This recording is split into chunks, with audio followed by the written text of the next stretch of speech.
Spooky,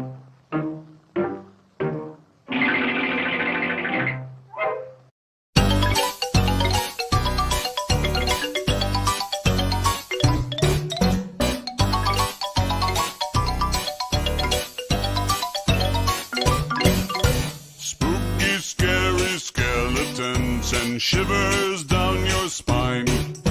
Shrieking skulls will shock your soul, seal your doom tonight. Spooky, scary skeletons speak with such a screech. You'll shake and shudder in surprise when you hear these zombies shriek.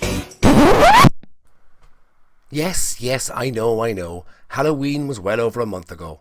Samhain, the month of November, has passed. The spooky season is finished, and it is now Nollaig, the month of December. Christmas Day is almost upon us. What are you playing at, Cathal? You might well be asking. Well, you see, I had fully intended to have this video uploaded on time to premiere it on Halloween. But between family, work and community commitments, I just didn't have the time to finish it until now. Anyway, if Christmas is allowed to encroach on Halloween, then why not the other way round for a change? And besides, I had all these clips compiled and almost ready to go. It would be such a shame to let them go to waste. And while I probably could have tried to remake this as a Christmas special, as you will see, the content really is more suited to Halloween than it is to Christmas. So, on with the show. Ever since I was a child, Halloween has been my absolute favourite time of the year. All the fun games, Snap Apple, Grape Mountain, and getting dressed up to go out collecting for the Halloween party. And let's not forget the delicious barn brack with the hidden prizes, the rag, the coin, the pea, the stick and the ring. Let me know in the comments if you can remember what they symbolised. Now, some of you may not be aware that the scary fun we have at Halloween has its origins in the ancient Irish festival of Samhain, which celebrated the final harvest and marked the beginning of winter and the end of the Celtic year. Samhain is also the Irish for November, and Ia Shona is the Irish for what is commonly known as Halloween, as it occurs on the 31st of October, the last day of Derafór, which is the Irish for October, and literally translates as final harvest. It was also a spooky time of year. You see, thousands of years ago, our ancient ancestors believed that at this time of year, the invisible barrier between this world and the next was lifted temporarily, so that ghosts and demons became flesh and could walk the earth. An extra place was set with food set aside for deceased relatives in case they showed up for dinner. And to avoid any unpleasant encounters with demonic creatures when out and about, people would wear scary masks so that any evil ones that crossed their path would think that they were one of them and let them be. People would also gather together around bonfires for protection, believing that the fire would keep the evil at bay. As time passed, our ancestors converted to Christianity, and the Festival of Samhain was incorporated to mark the Eve of All Saints' Day, also known as All Hallows' Eve, or Halloween as most people call it today, which is followed by All Souls' Day. On Halloween, children would disguise themselves and go out collecting food from their neighbours for the Halloween party. This custom was brought to America in the 1840s when nearly 1 million of our people emigrated from Ireland to escape the genocide of the Great Starvation. They brought with them our customs and traditions, such as St. Patrick's Day and most notably Halloween. The jack-o'-lanterns went from being carved from a turnip to being carved from a pumpkin, and children collecting for their party became better known as trick-or-treating. And with that less than definitive history of Halloween out of the way, I have a little treat for you.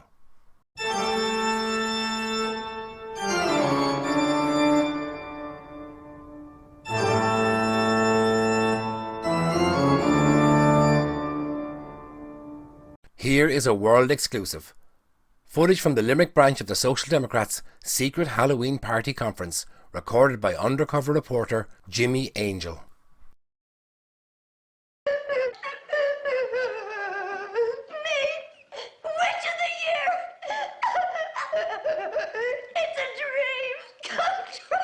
It's a frame-up. I protest. Foul! Foul!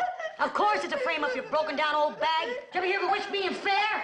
I'm so happy I can save the world! Come on, girls! Let's do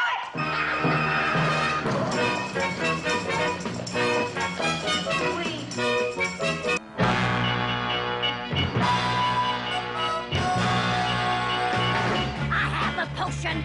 cause a commotion. You mix some garlic with kasha and glue. You dab it on your elbow and arm and side. It makes a toad out of you.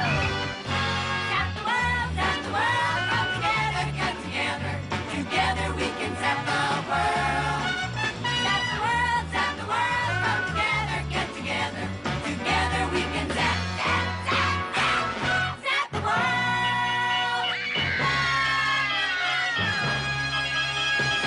You're all so rotten, and I haven't forgotten.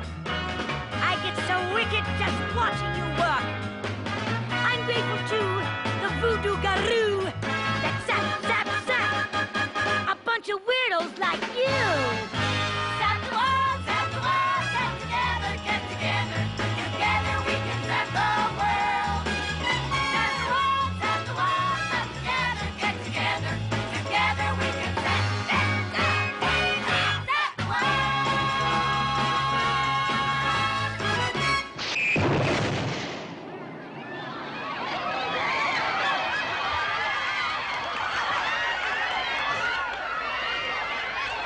Well, that was quite the performance.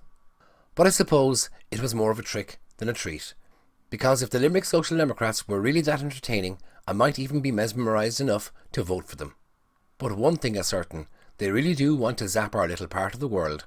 And I don't mean turning people into toads. They have a far more progressive agenda. Let's have a look at it. Male and female? How boring and out of date. That's much better. So much more interesting and diverse. Not in the least bit batshit crazy. It's totally sane and scientific. Very scientific. Illegal immigrant? Now that's an extremely problematic description. We'll have to fix that. There we go. Undocumented residents. And it's only fair that they all should be housed and allowed to work. What's that? You disagree? You think that we should have a debate on uncontrolled immigration and that you can use your free speech to express your concerns? Think again. There's nothing to debate. That would be hate speech. Now off to jail with you, you bigot. And what's this dull-looking green, white and orange rag?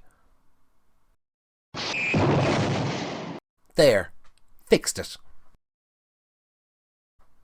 To be fair, the Social Democrats have never been in power, and all of the so-called progressive nonsense that is fast becoming law these days is supported by most of the parties in the Dáil, and are being implemented by the neoliberal government coalition of Fianna Fáil, Fine Gael and the Green Party. It is widely assumed that the pseudo-opposition parties of the far left will form a coalition government after the next election, so the Social Democrats will get a chance to take credit for some of the zapping, if and when that happens. Of course, they all believe in the mantra of my body, my choice when it involves the dismembering of unborn babies' bodies inside their mother's womb. But when it actually involves my body, my choice, you know, real bodily autonomy, then it's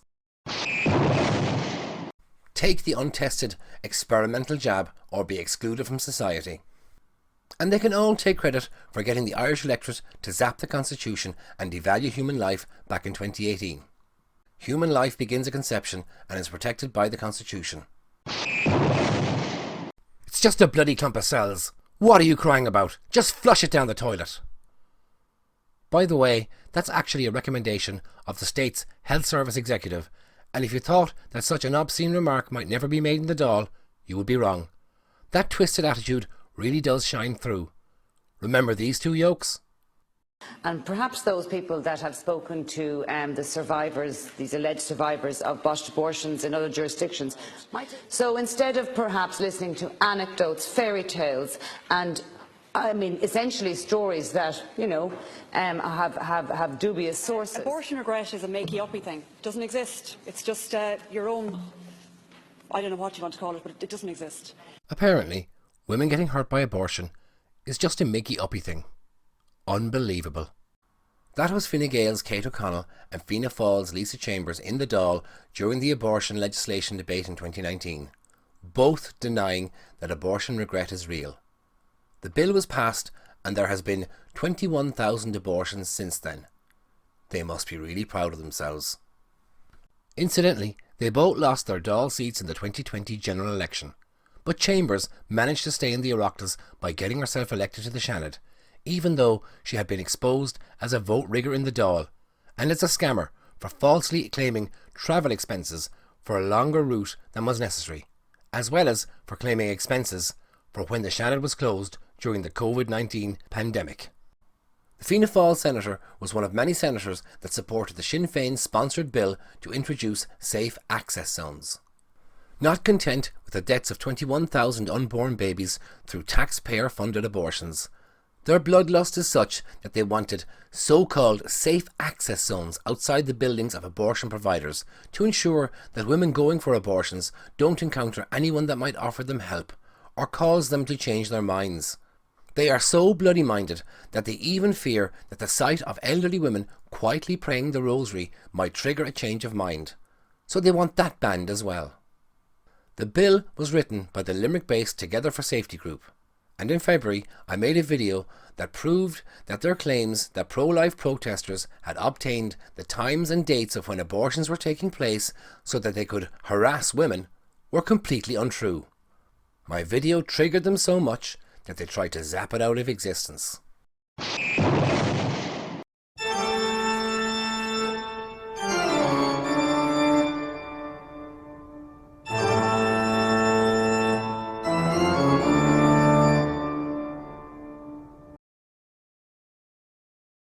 On Monday, the 14th of March 2022, I was notified of this attempted zapping when I received an email from YouTube to inform me that there had been a copyright complaint made against my Together for Lies video. I thought they were going to tell me that they had removed it, but instead they told me that they did not plan to remove my video at this time. This is an unusual turn of events, because in the past YouTube would normally issue me with a strike and give me an opportunity to appeal, ignore the legitimacy of my argument in the appeal, and delete my video anyway. But now they are telling me that I don't need to appeal anything because my video is protected by fair use, against not just one, but 3 complaints. What is even more unusual is the source of those complaints. The houses of the Oireachtas. The state was trying to get my video taken down. The complaints all claimed that the Seanad debate held on Thursday the 10th of February 2022, which aired on Oireachtas TV and is available online, was copyrighted material and that I had no right to use it in my video. However, this was a public debate, and as an Irish citizen I had every right to use those clips and add my own commentary and criticism. The complaints also make the bizarre assertion that I engaged in misrepresentation of the Seanad debate by inserting a banner Together for Sectarianism, which, it is claimed, makes it look like an official document. How stupid do they think the Irish people are that they might mistake that for an official document?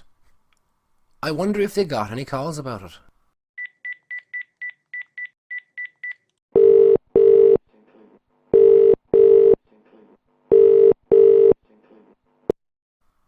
Hello, House of the Oireachtas.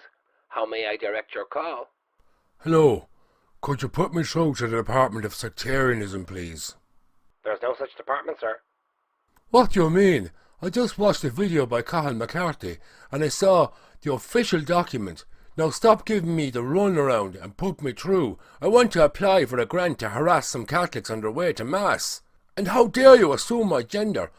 I could be a pregnant peoples for all you know. My sincerest apologies, sir. Please don't get me fired. Would you like to speak with someone in the Social Democrats, Sinn Féin or the Green Party?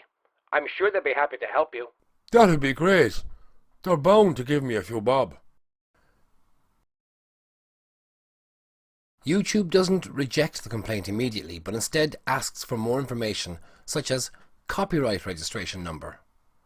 The House of the Oireachtas responds with a new complaint, this time claiming that I had modified the footage with additional signage logos, and that they had received a complaint from a member of the public with regard to it. The footage in question was Labour's Ivana Bacik's rant in the Dáil the day before the Seanad debate, and it had already been modified when I downloaded it from her Twitter page. I modified it further to change the Labour logo to Liber, as I felt it was more appropriate to what she had to say. It is also claimed that I breached their terms of reuse for their broadcasting data by not acknowledging the source material. which is completely untrue, as I clearly did acknowledge the source. I even left a link in the description for people to go and watch the full debate on the Oireachtas website if they wanted to. I did reproduce the information accurately, and I did not use it in a misleading way. Their terms of use also state that you cannot reuse the information in programmes for light entertainment or political satire. Together for Lies is not satirical, but I do use satire in parts, and rightly so.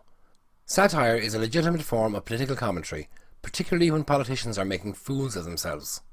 I would argue that their terms of use are unconstitutional in that regard. I am not a member of any political party, and I am not using it for advertising or promoting any product or service. I even passed up the opportunity to monetize my YouTube channel last year, as I don't make videos for monetary gain. My video was politically balanced insofar as I included a fair synopsis of both sides of the argument, and I did not bring the proceedings of the Oireachtas into disrepute. If anything, that was done by the pro-abort senators during the debate, with Sinn Féin's Paul the Brit Gavin's full concern for what he likes to call pregnant people, and his willful promotion of lies propagated by Together for Safety in their fraudulent report, when he knew their claims were without foundation. Keep your ear on, Paul. At least I got your name right this time, mate. And let's not forget that other follically challenged Sinn Féin senator, Lynn the Medusa Boylan, along with Fine Gael's Martin the Clown Conway, both claiming that the sight of rosary beads and people praying can be intimidating. Church bells must really trigger the shite out of them.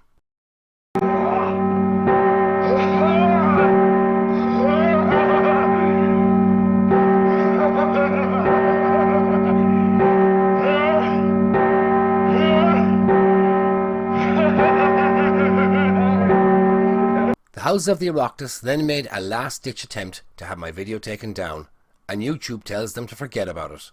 The content will remain live on YouTube. Now, I don't know what brought about this sea change in YouTube's response to complaints and video takedown requests. Perhaps the platform has had its fill of government overreach in the last 2 years, having to delete countless videos and channels to remain compliant with draconian laws. Or maybe they are getting back to their roots in allowing people to broadcast themselves. All I do know is that so far this year the Flying Monkeys have tried and failed to take down 3 of my videos. I am well used to it, and ever since one of my videos got blocked in Ireland by YouTube because of a false defamation claim, I have learned not to put all my eggs in one basket. So my videos are uploaded to BitChute, Odyssey, Rumble and YouTube. Links are in the description. I am also well used to the petty harassment and intimidation of the state and its agencies.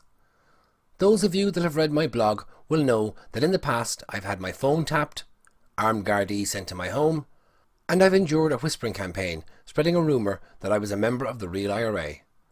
All of this was done to try and silence me, and failing that, to discredit me. They wanted my video gone because it exposed their lies and true motives. But that wasn't far enough for some people that wanted me gone as well.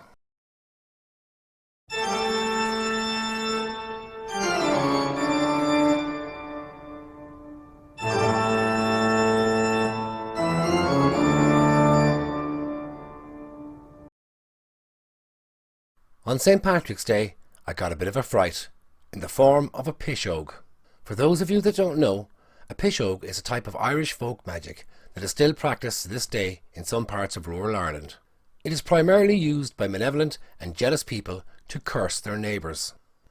For example, burying eggs or a dead animal on your neighbour's land so that their crops will fail or their cows won't give milk. As the eggs or the carcass rot, so too will the crops, or the cows will be dry, or if they do give milk, it will be sour. This is what these envious nutjobs believe. It is also believed by these fruitcakes that the best time to cast such evil curses is on the eve of a holy day, and what better time than to try and curse me than on the eve of St. Patrick's Day. The pishogue would have been left late on Wednesday night, the 16th of March, for me to find the next morning, and as pishogues go, this one was truly horrific. So avert your eyes or skip ahead if you don't want to see a dead black cat with its tail cut off.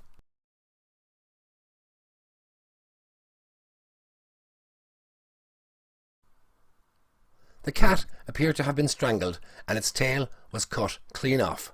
The purpose of this vile pishog is to wish death on the intended target, and the tail of the black cat is retained by the witch for use in bone magic.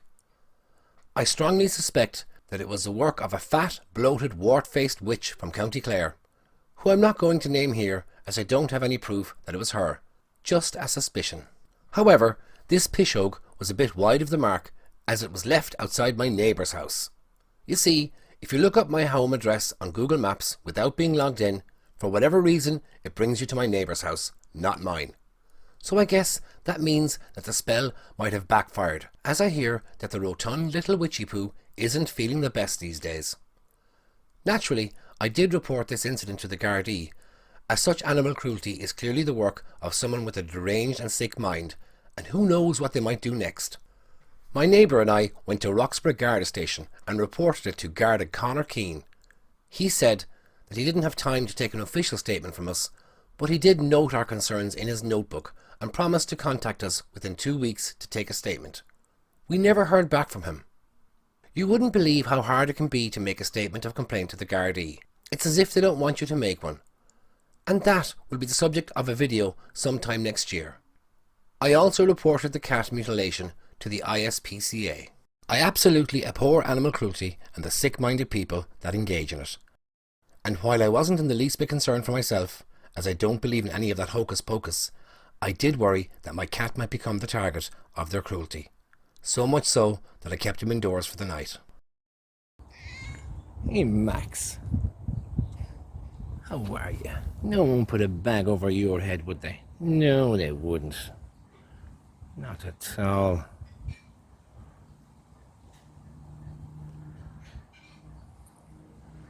Not at all, Max.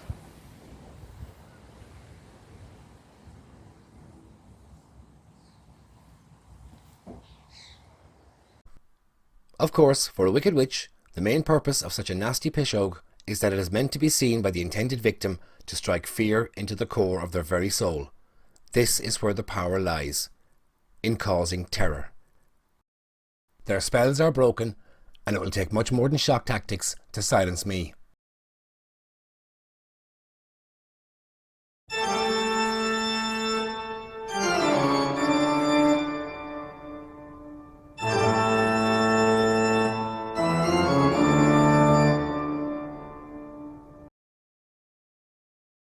Well, what does not kill me makes me stronger, and on the same night that that nasty pishog was left outside the wrong house, I was contacted by a supporter to let me know that my 3 favourite witches not witches would be at the milk market on Saturday the 19th of March.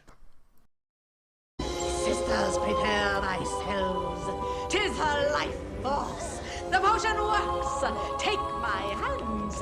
We will share her. Oh, Winnie, how generous of thee.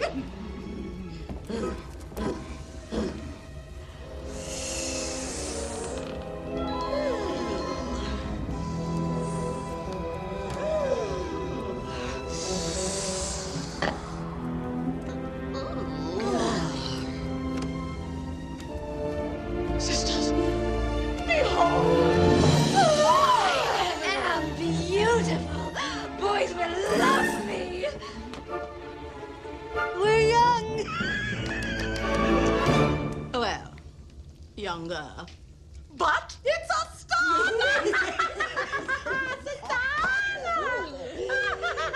Oh, Winifred, thou art a mere sprig of a girl. Liar! But I shall be a sprig forever once I suck the life out of all the children in Salem.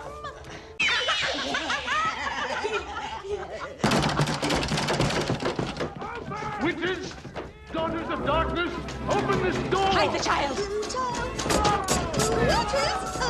There be no witches here, sir.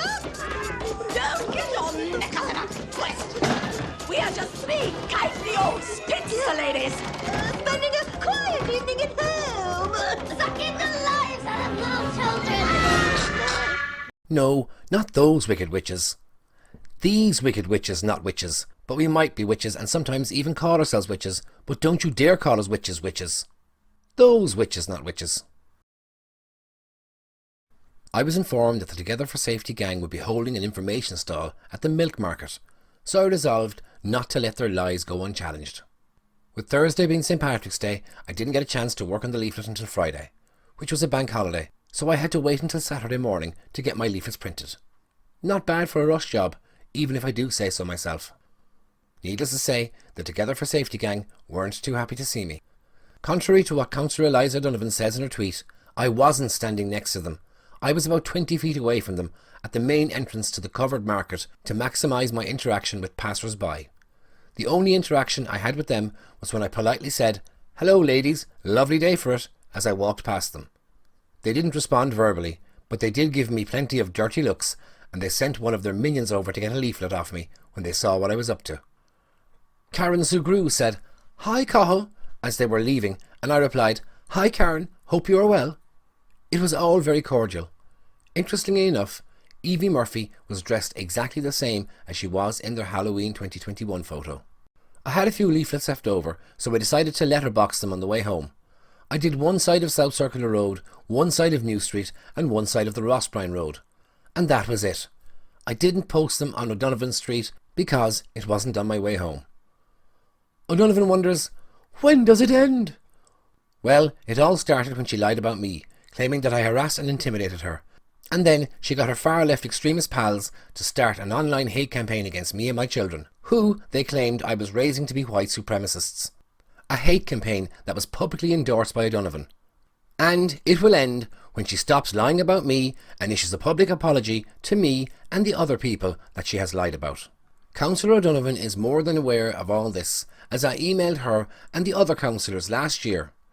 I emailed them on the 19th of November 2021 to be precise, asking that she issue a public apology through her various social media accounts.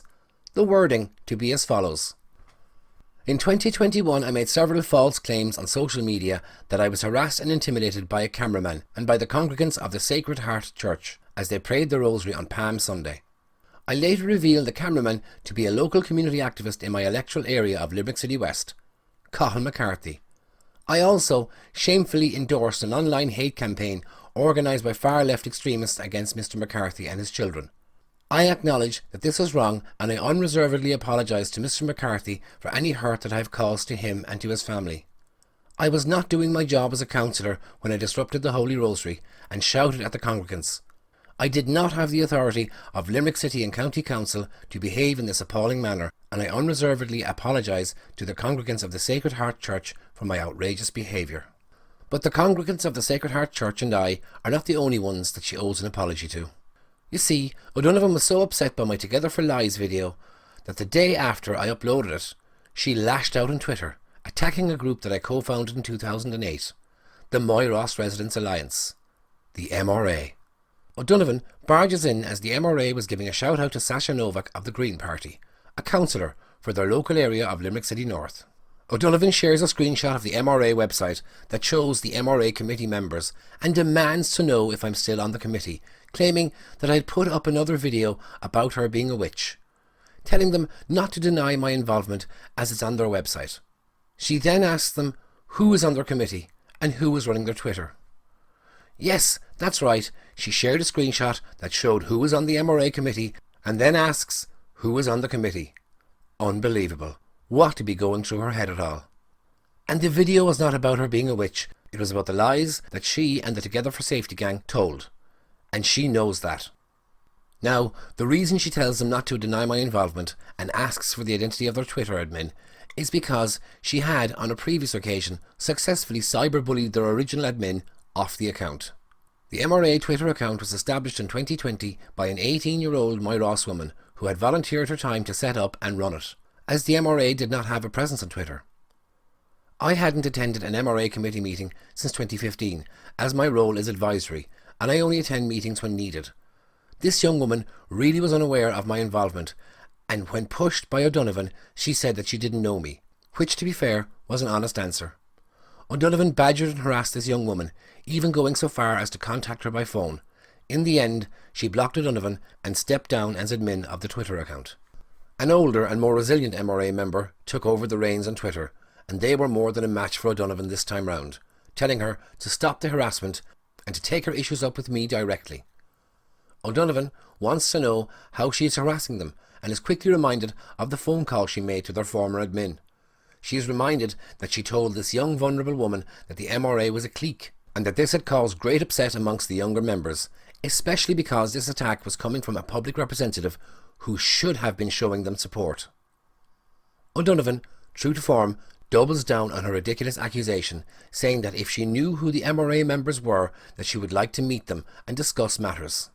That information is literally on the screenshot of the MRA website that she posted. So Eliza, until such apologies are issued by you publicly, the videos will continue. Here's a brief comedic synopsis of what she did on Palm Sunday in 2021 to the congregants of the Sacred Heart Church.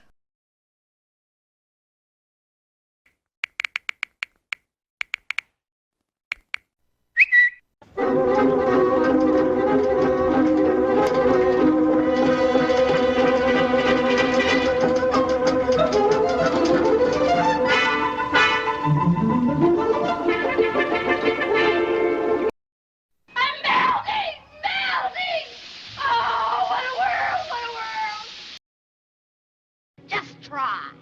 I'll get you, my pretty.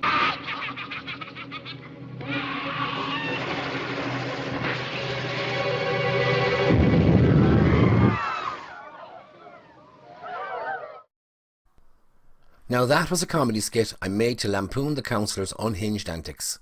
But to be clear, I have never claimed that O'Donovan and her pals are actual witches. I have merely pointed out that in many of their public posts, they seem to self-identify as witches. I first pointed this out in my video Eliza Lies, the hypocrisy and mendacities of Councillor Eliza O'Donovan, and asked her to clarify her religious beliefs. I also pointed out in the video that rabid, pro-abortion witch cults do exist. I'm Abigail Seidman, and my mother worked at an abortion clinic in Ohio from when I was 11 to when I was about 17. As far as I know, the circle, the coven or circle or whatever, was the abortion clinic. That was the group. They did ceremonies together as a group. There was one woman who annually got pregnant every spring and had an abortion every fall. That was a big sort of ritual thing that they all did. That's the first I heard about it. As I remember asking my mother, like, why is she getting pregnant on purpose if she doesn't want to have a baby? And, why is she waiting to have an abortion until fairly late? And why does she do this every year? And my mother kind of didn't want to give me the full answers about those. And a lot of it was, you'll find out when you're older someday. When you've had an abortion, you can understand. Tiamat was sort of a Mother Earth type deity, but with a twist. She was the great dragon who the Babylonians said had created the universe, and then Marduk, the god of the sun and delight, killed her and used her body and blood to create the earth and all the life on it. And what I overheard in bits of conversation or had explained to me was that by stealing blood from men, we were stealing men's power back by killing their children, and by feeding the blood to Tiamat as Mother Earth, we would help her regain her strength, and then eventually she would rise up and overthrow the male-dominated world, destroy the current world, and recreate a new world to be ruled by women, which of course would be the ideal. This was definitely a, man-hating, women-only culture. They're the ones who are truly pro-abortion. Most people who identify themselves as pro-choice they're really pro-choice. They're not necessarily pro-abortion. They just think abortion ought to be available as an option. These people, the people I'm talking about, this core of abortion-worshipping, goddess-worshipping feminists, believe in abortion as a good. They want more abortion, they want to encourage abortion, they think there needs to be more abortions, that we're not having enough, that it's not doing enough to be encouraged, that it needs to be celebrated. Eliza Lies was eventually blocked in Ireland by YouTube by a false defamation claim made by a solicitor on behalf of O'Donovan. YouTube blocked the video from being watched by viewers in Ireland because they were told that court proceedings were being issued against me. No such proceedings were ever issued. I didn't even receive a solicitor's letter threatening legal action against me. Not once has O'Donovan or her solicitor ever attempted to contact me. She prefers instead to have hit pieces written about me by her pals in the newspapers. This one in the British Sunday Times hilariously backfired, so much so that neither O'Donovan nor the author, Sonia Tutty, dared to share it on their own social media accounts. I wonder why. You see, I had availed of the opportunity to present my side of the story, and in the end, the article actually brought over 200 new subscribers to my channel, and the majority of comments on the Sunday Times hit piece were in support of me.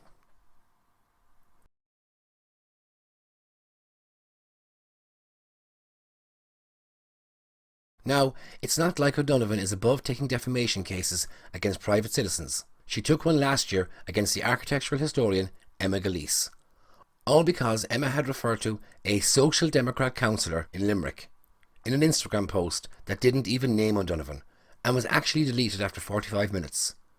However, O'Donovan had taken a screenshot of the post and decided to sue, hoping for an out-of-court settlement of €10,000. When this didn't happen, O'Donovan's solicitor dropped the case like a hot cauldron and left her with a hefty legal bill. The case is yet to be heard, and O'Donovan appears to be dragging her feet in presenting it. My guess is that she's hoping to drag it out for as long as possible to avoid any negative publicity before the next local election. And fair play to Emma Gillese for finally breaking her silence on Twitter. The woman has been getting trolled and bullied by O'Donovan's twisted little minions for over a year now. It's good to see her finally fighting back and kicking ass.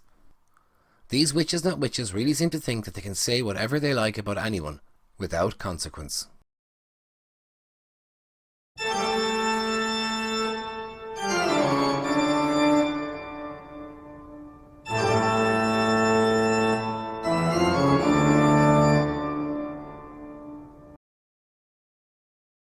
The initial reaction of Together for Safety to my Together for Lies documentary was to ignore it. The two co-conveners of Together for Safety, Karen Sugrue and Evie Murphy, were very quiet about my documentary. No doubt they don't want to draw attention to their brazen lies and the political fraud that they have committed with their bogus survey. The closest that Sugrue came to mentioning it was the following tweet. "Accuse the other side of that which you are guilty," which is exactly what Sugrue does all the time, and when you expose their lies, then you are harassing them. Murphy, who went by the name Evie Nee online, disappeared off the internet for a week and came back with a brand new identity. Well, sort of. Murphy changed her name to Eve and chose the evil witch from Disney's Sleeping Beauty, Maleficent, to be her new profile picture on Facebook. Maleficent literally means causing harm or destruction, especially by supernatural means. You could not make it up. Murphy also had nothing to say for herself after Gript Media exposed the lies she told to the Limerick Post about what she called anti-choice activists trying to storm the offices of the Family Planning Clinic on Mallow Street. Gript made inquiries and the staff of the Family Planning Clinic said no such incident ever took place. When contacted by Gript for an explanation as to why the clinic would deny her claims, Murphy declined to comment. Then, on the 11th of March, Karen Sugrue finally decides to give my video a mention. Well, sort of.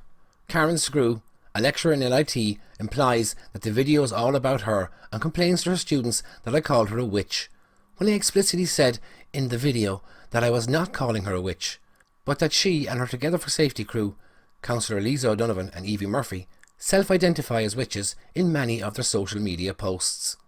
Of course, she didn't provide a link to my video in her tweet, and I have been reliably informed that she didn't actually show the video to her students as she claims.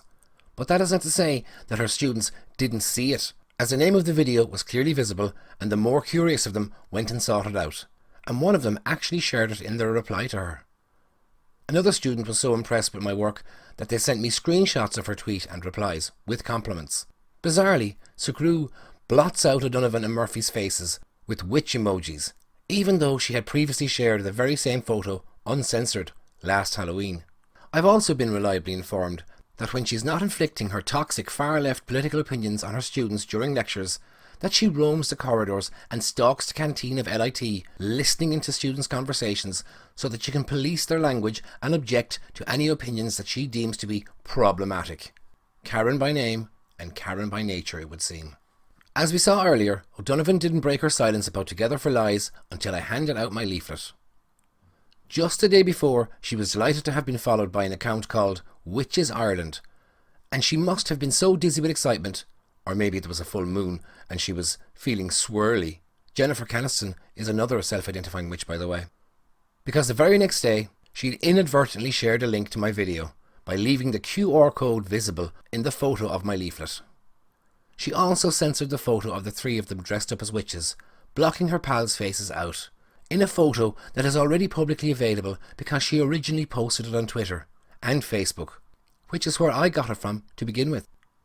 It wasn't long before one of her followers spotted the QR code and decided to interpret my channel logo as a white supremacist sign. O'Donovan's follower goes by the charming name Piss Witch and describes herself as a pointy-chinned demon and piss witch extraordinaire. Funny how a lot of self-declared witches seem to be following her, isn't it? Now, I don't know what a piss witch is or what they get up to, but if this individual ever offers you something to drink, I would strongly advise that you politely decline. By now, most people are aware that in 2016, the trolls of 4chan created the hoax that the OK finger sign was secret code for white power, because the then American President Trump used it a lot when speaking. They also tried to promote the idea that the two-finger peace sign stood for Heil Hitler, but that hoax fell flat and never caught on. Some people have also accused me of being a Freemason for using the hand gesture as my logo. Neither assertions are correct. The hand gesture in question is actually the "Be Seeing You" salute from the iconic TV show The Prisoner, and I decided to adopt it as my channel logo and catchphrase during the lockdown, for obvious reasons. Be seeing you. Be seeing you. Be seeing you. It sounds like a salute. It is.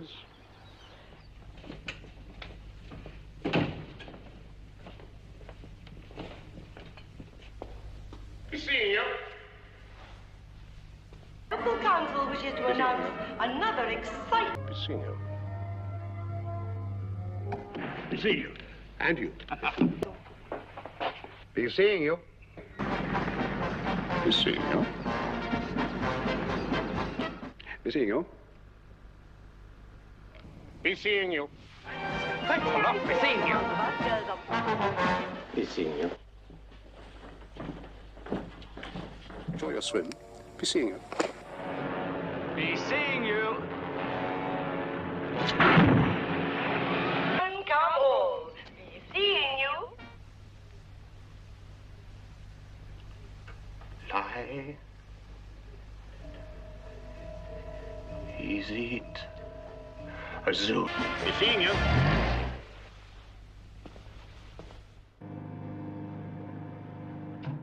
Be seeing you. Be seeing you. Be seeing you, sir. Be seeing you.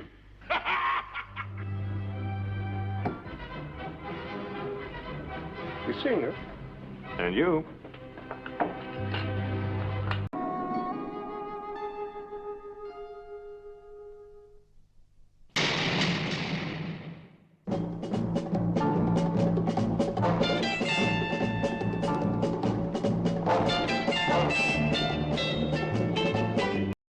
The show was the brainchild of actor Patrick McGoohan, who turned down the role of James Bond twice to write and star in the show, which is actually an allegorical tale about the individual versus the collective. There are 17 episodes in total. I'll leave a link to episode 1 in the description for those that are interested. It is sad to see how readily people jump to conclusions without looking beyond their pointy noses. A quick search of the phrase "be seeing you" would have revealed the truth, but then again, the truth is very upsetting to these thoroughbred liars. A few days later, and O'Donovan is busy chairing a Zoom meeting for candidates in the UL students' election. She even gets praised for her efforts and says she learned a lot from the experience. Funny how she neglects to mention what really went down.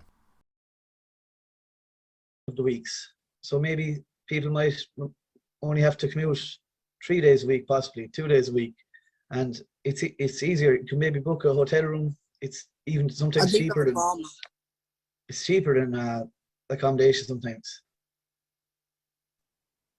Thanks, Kieran. I wonder, do we need to block someone out of Zoom? Yeah, I'll just do that now. Thank you.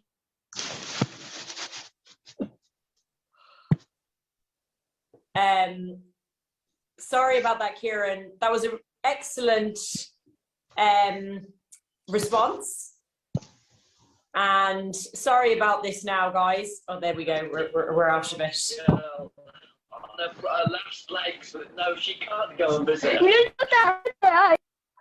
I just wonder is... Can you respect this meeting, please?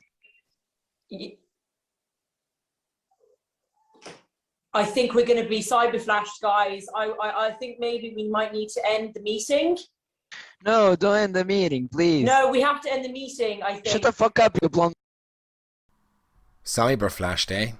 I wonder what she was expecting to see. There's only one thing that girls want, and it starts with P and ends with S. Pandas! O'Donovan declares. Why does she say the answer is pandas? I will definitely be exploring the answer to that question sometime next year. But for now, on with the show. You panda juggling thunder gowl.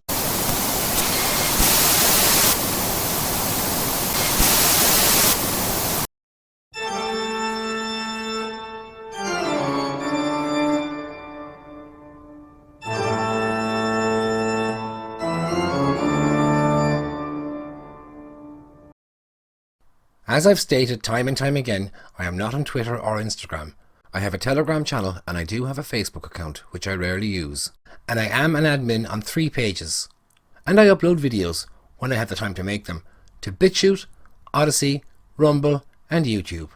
And that is the sum total of my social media activity. I would like to thank all my supporters that sent me links and screenshots of all the mad stuff that the far left in Limerick get up to, particularly O'Donovan and pals. They really do spend a lot of time tweeting and posting and often make the most stupid statements.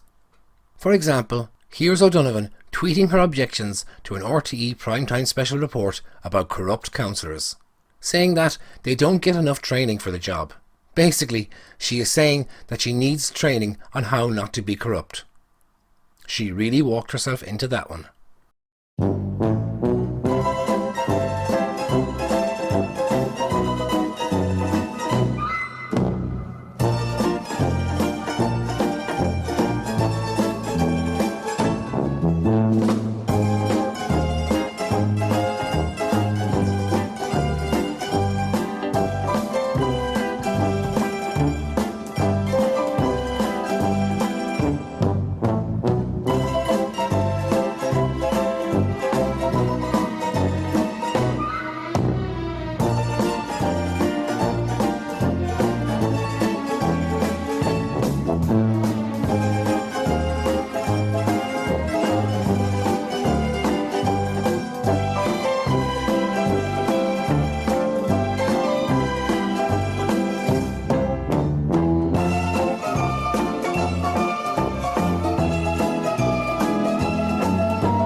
Perhaps if she spent less time on social media, she'd have more time to attend council meetings. If I were to use everything that I've been sent over the past few months, the video will be several hours in duration. But please do keep sending stuff in. It keeps me informed.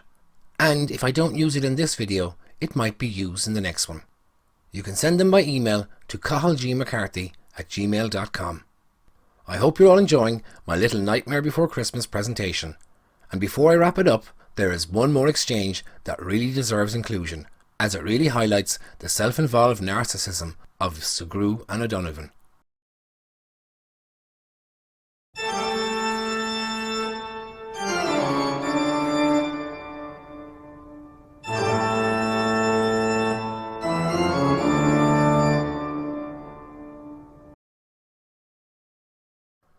Back in April, Karen Sugrue was involved in a Twitter spat with a Dr. James Lawler. Dr. Lawler is director of a Limerick-based registered charity called Narrative for Ireland. The stated aim of this organisation is to promote empathy through storytelling. They believe that stories can shatter stereotypes and break down barriers, and end hate and prejudices. They state that they work primarily with schools to combat bullying. During the discussion, Dr. Lawler referred to a Twitter pylon from what he described as left-leaning people onto Green Party councillor Sasha Novak, because she had called out Social Democrats councillor Elisa O'Donovan for misrepresenting the reason that none of the other councillors would support her motion for school street zones. Dr. Lawler says that he is uncomfortable about the Twitter pylon and remarks that it's like blaming a Social Democrat representative for all the things in the party locally. Allegations of harassment, the alleged affairs and alleged sexism, and infighting among members. Sugrue takes exception to that remark and accuses Dr. Lawler of repeating gossip of a private and hurtful nature to the people involved. She goes on to say that those stories are about her, and she demands to know where they can be found in the public domain, saying that if his intent is to shame her, it won't work, because, well, it's the current year. Dr. Lawler seems to be unaware that Sugrue is a member of the Social Democrats, and that she is part of Councillor Donovan's election team, saying that he doesn't know who she is or how she thinks he might be shaming her, and claims that he read the allegations in a leaflet that came through his letterbox a few months ago. It's funny that she even asks that question, as she put it in the public domain herself last year in another Twitter exchange with a man named Dan, who asks if questions were raised about her bullying another faculty member in LIT, and states that she had an extramarital affair. Sugrue doesn't deny any of it. Instead, she laughs it off, says he's trying to slut-shame her, asks him if he knows that it's not 1950, and tells him to keep going, random man. You've done my family and my sexual history. What else do you think I should be ashamed of? See what I mean about sending me screenshots and links? Those Dan, the random man, screenshots were sent to me over a year ago on the 3rd of November 2021. Well, Karen, it's not 1950, but here in the current year, cheating on one's partner is still considered to be a shameful act, and it's nothing to be proud of, especially when it results in the destruction of 2 families with young children. It appears that Sugrue doesn't really believe that Dr. Lawler received a leaflet, and asks if he is suggesting that someone put a leaflet in his door, and only his door. She then goes on to call Dr. Lawler's bluff and demands that he hands the leaflet, that she clearly doesn't believe exists, over to the Gardaí. Dr. Lawler says that it would be no problem and asks her to send him a case number. Sugrue says that she would be delighted to send him the Garda case number and asks him to send her a copy of the leaflet as well. Now, I don't know if this leaflet actually exists, and my reading of Dr. Lawler's initial claim that he received it through his letterbox was that it was a tongue-in-cheek reply made in the knowledge that another leaflet featuring the Social Democrats' trio of liars had been letterboxed in the area a few weeks earlier. Specifically, my leaflet, which I did not put through Dr. Lawler's letterbox, as he doesn't live in any of the streets that I leafleted on my way home from the market that day. Dr. Lawler's request for a Garda case number was in effect calling Sugrue's bluff. I mean, who in their right mind would make a complaint to the Gardaí about something that they clearly believe doesn't actually exist? Apparently, Sugrue would. That's who. Because the next day she doubles down and tweets that she is going to report it to the Gardaí and asks that Dr. Lawler do the same, saying that the leaflet is part of a campaign of targeted harassment of women in politics in Limerick. A few hours later, and she tweets about how difficult it is for her to be a woman in politics, working with the only woman elected in her area, and how you better be prepared for a lot of misogyny. Her tweet features my leaflet and screenshots of Dr. Lawler's tweets about the mystery leaflet, trying to imply that the two are one and the same. Leaflets in the doors calling you a witch, she claims. Nowhere in my leaflet do I call anyone a witch, or even mention witches at all. Yes, the photograph on the front of my leaflet is of the 3 long-tongued liars dressed up as witches for Halloween, but it doesn't tell you that on the leaflet, which is completely focused on the lies of Together for Safety and nothing more. Sugrue is more than aware of this, but if she is to be honest about it, then her victim narrative would collapse. So instead, she lies about it and pretends that she is being targeted simply because she is a woman. She is not being targeted, she is being rebuked, and her lies are being exposed. Stop hiding behind your gender, Karen, and embrace the equality of treatment that you claim to be fighting for. It's your lies that I took issue with, not your gender. This Twitter storm must have left O'Donovan feeling neglected and ignored, and as we all know, she doesn't like to be ignored. I'm not going to be ignored! So she hightails it over to Facebook to post about the mystery leaflet, and where she decides to make herself the victim, claiming that this leaflet is all about her, not Sugrue. And that's where the nonsense seemed to end, until she kicked off again in October, when Narrative 4 tweeted about an article written by Dr. James Lawler. O'Donovan really tries to put the boot in, saying that Dr. Lawler had posted gossip about her on Twitter, claiming that the Gardaí had called to Dr. Lawler's house looking for the leaflet and that Dr. Lawler told him that he threw it out. She goes on to accuse Dr. Lawler of associating her with this type of gossip with purposeful intent, even though Dr. Lawler never once mentioned O'Donovan in his exchange with Sugrue. O'Donovan ends her thread by asking for a response from Narrative 4 Ireland, and when she doesn't get one, she takes it a step further by writing to their office and publishing the text of her letter online. Let's take a look at it. O'Donovan begins by describing herself as the sole Social Democrats representative on Limerick Council and the only woman representative in her constituency. She does this so as to tie it in with the phrase "Soc Dem Rep" that Dr. Lawler used in his tweet, which she quotes in the next paragraph. This is a pitiful attempt to claim that Dr. Lawler was referring to her. The reality is that you don't have to be elected to public office to be the representative of a political party. Furthermore, councillors are elected to represent the geographical communities of their local electoral areas, not their parties, and it is TDs that have constituencies, not councillors. You would think that after 3 years in the council as a representative for the communities in the local electoral area of Limerick City West that she would know this by now. Maybe she really does need that training on how not to be corrupt. She then goes on to make a veiled reference to my leaflet, saying that it made unfounded and untruthful allegations against her and her supporters. She really is a compulsive liar. Everything in my leaflet was true and proven, and I will happily defend it in a court of law if O'Donovan ever cares to put her money where her mouth is. Next, she implies that I'm being investigated by the Gardaí and that a Garda X is doing the investigating. I think it is highly unusual that she conceals the name of a public servant that is supposed to be investigating her case. Does she not want members of the public to be able to contact the Garda with information that would help with this alleged investigation? I contacted the Gardaí and I even called into Henry Street Garda Station to find out if I was under investigation. And I was told that I wasn't under investigation and that no statements of complaint have been made against me. She says that she believes that Garda X called to Dr. Lawler's house and that she believes that Dr. Lawler told Garda X that he had thrown the leaflet out. Why does she say believe? Why doesn't she know? Why didn't she say something like, Garda X informed me that he called to Dr. Lawler's house? It's almost as if she's making it up. Oh, what next? Blah, blah, blah, blah, blah. Woe is me, everybody is at me. Why do these plebs think they can just disagree with me and challenge my lies online? I am extremely disturbed. Now that much is true. She is an extremely disturbed individual, which is exactly what you would expect a narcissistic, self-serving liar to be. But the rest of it is utter bullshit. Dr. Lawler did not repeat any unfounded allegations about O'Donovan or her supporters, and O'Donovan is more than aware of that fact.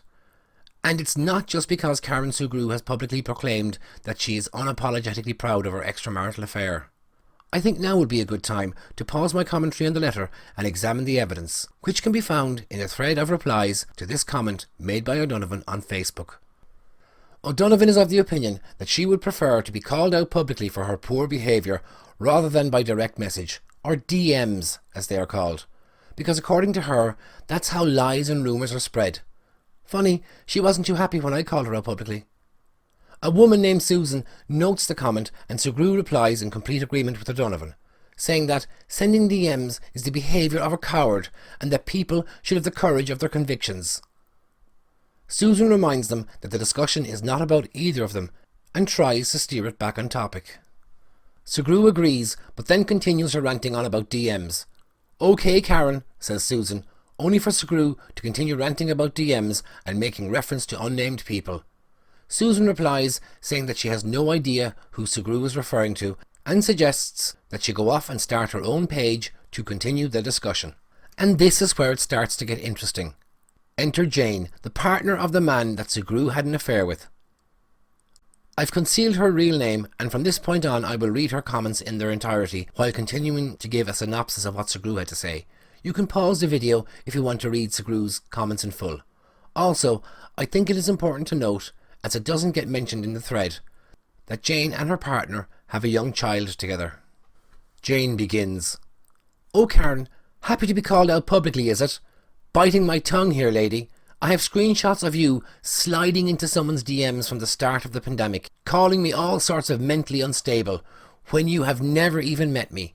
But that's what the pick-me mistress would say about people's long-term partners when they're too thirsty to hold themselves up to the standards they pretend to have. Give me patience. Sugrue acknowledges that the direct messages between her and Jane's partner exist, but claims that it was Jane's partner that told lies about Jane to justify his affair with Sugrue.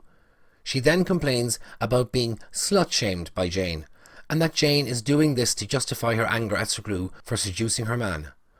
Sugrue claims that Jane's partner lied and complains that he was believed by all while she was slut-shamed.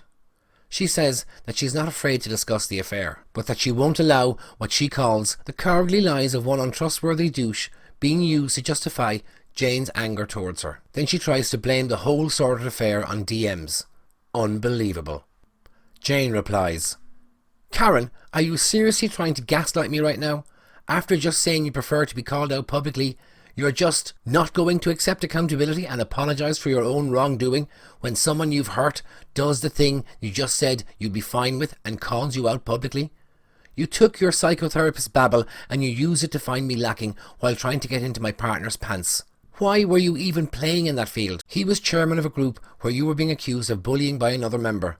You stood to get your person mediating that complaint on your side with him, though I still fail to see what he was getting out of it. If only an ego wank from you. Sorry, but cop the fuck on. I see you as well, I find it interesting that you raised the issue of slut-shaming language, then seeing as I remember when you brought it up before, worrying that he'd get off lighter than you would because he was a man and you were a woman.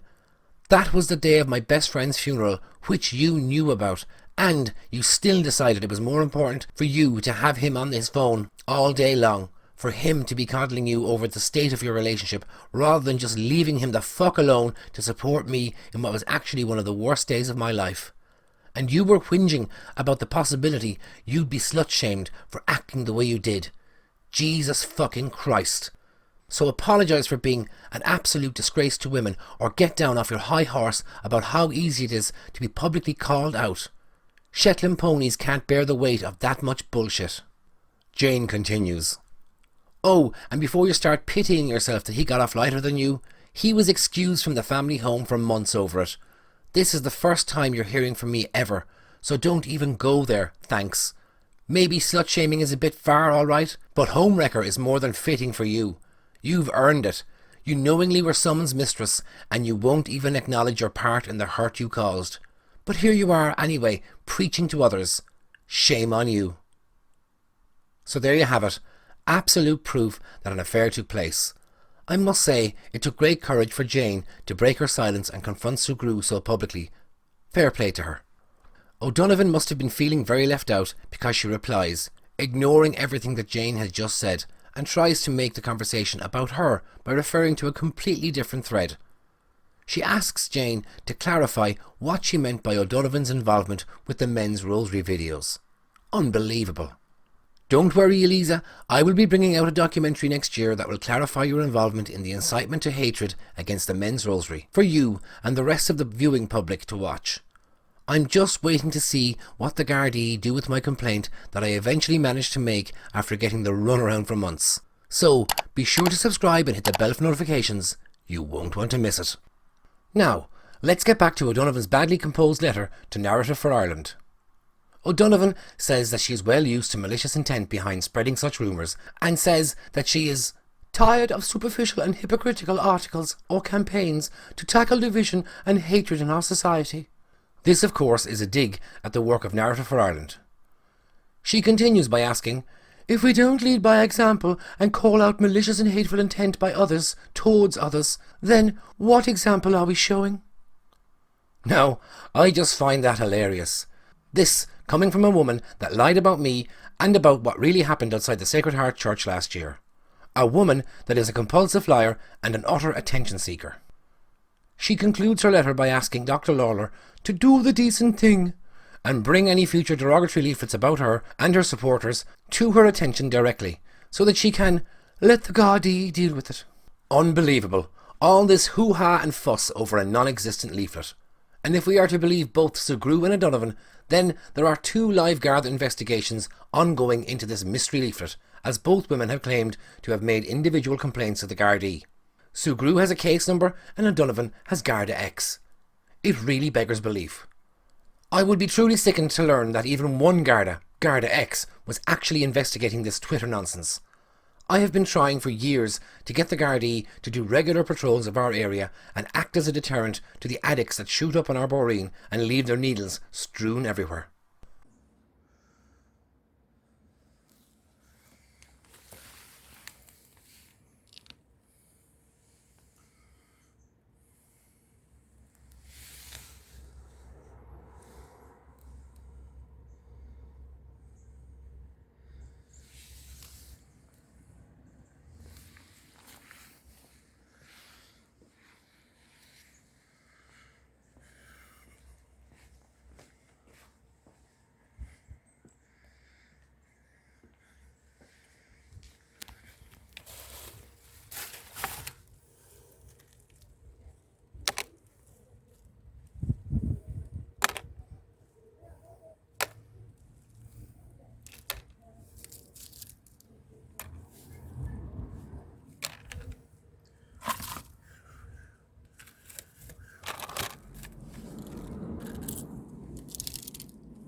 The guards always tell me that they will do their best, but that they are strapped for resources and often don't have a car available. And there are other very real and very serious crimes going on in the city. Rape, murder, assault, burglary, theft and the like. And Garda resources shouldn't be getting diverted from those investigations by Sue Grew's and O'Donovan's histrionics. So it would really gall me if these two single, white, privileged, heteronormative, cisgendered, upper middle class females would be indulged by having criminal investigations being conducted by the Gardaí because of a Twitter spat and a throwaway remark about a non-existent leaflet. A throwaway remark that was seized upon and blown out of all proportion with the sole intent of damaging Dr. Lawler's professional reputation. And why, you might ask, would Councillor Donovan be so malicious? Well, Dr. Lawler is good friends with one of the 6 people that was involved in that infamous private WhatsApp chat group run by her ex-lover, the Green Party's Brian Ledden TD, and that would be enough to make Dr. Lawler a target. That private chat from 4 years ago was leaked by one of the participants, and the legacy media cherry-picked and sensationalised it for O'Donovan's benefit. I will be bringing you the full story in due course. I will present the facts of the matter, and those facts are not of benefit to O'Donovan. It's not so much a case of, I don't have the time right now, and more of a case of, now is not the right time. So there you have it. What a frightening shower. Truly toxic. I don't think I could have made this into a Christmas special no matter how hard I tried. It really is the stuff of Halloween. All the same, it is Christmas time, and it would be nice to end this on a positive note. What do you say? Will we have one more for the road?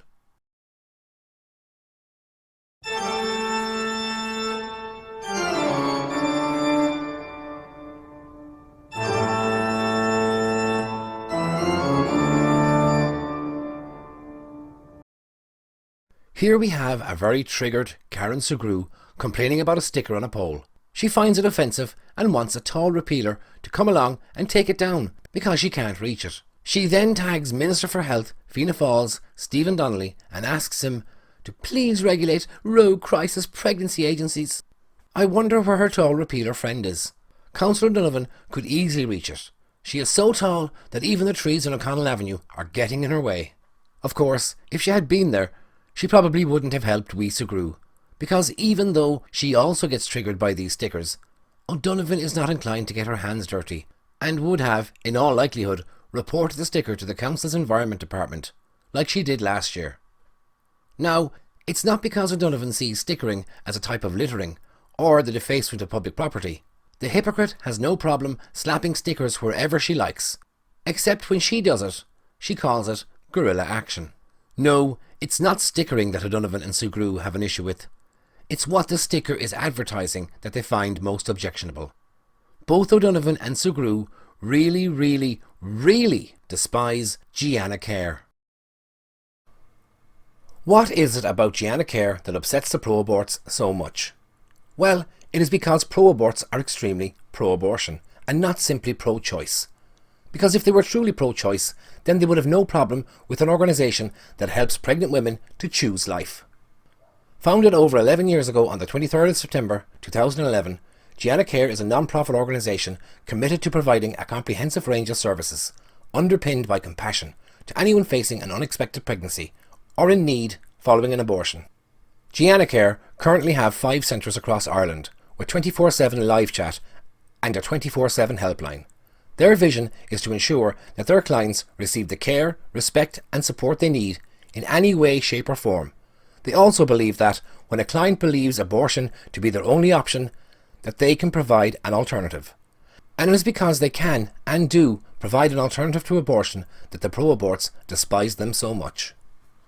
Gianna Care offer a range of free services: pregnancy testing, ultrasounds, pregnancy counselling, family support, doctors and referrals, financial support, and baby equipment and materials.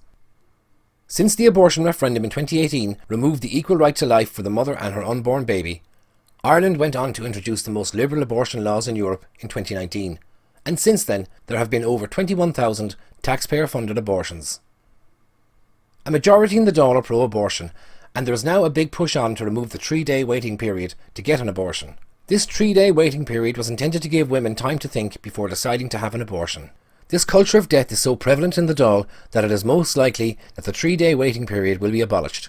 In these dark times, Gianna Care really are a beacon of light, and their work deserves to be supported. Now, I have never asked my viewers to support my work with donations, but I will ask you now to donate what you can to Gianna Care. You can contact them by phone during office hours or by emailing info@giannacare.ie to find out how you can help. I'll leave their contact details in the description. Please donate what you can to Gianna Care. Lives depend on it.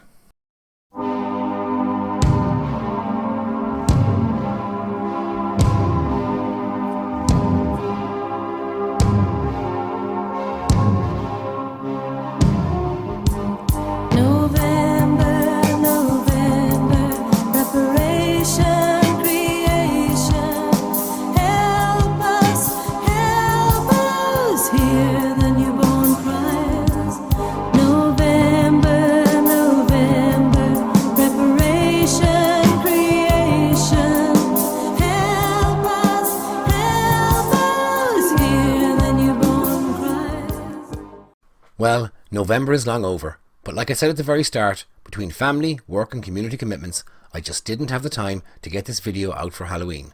There just never seems to be enough hours in the day. Thank you for watching, and my sincere apologies to those of you that sat through the whole thing hoping to get a mention. Don't worry, I'll get around to you next year, if I have the time. Oh, and happy Solstice to any weirdo witchypoos that might be watching. And to everyone else, I wish you a Merry Christmas and a Happy New Year. Nollaig Shona agus Athbhlian faoi daoibh. Until then, be seeing you.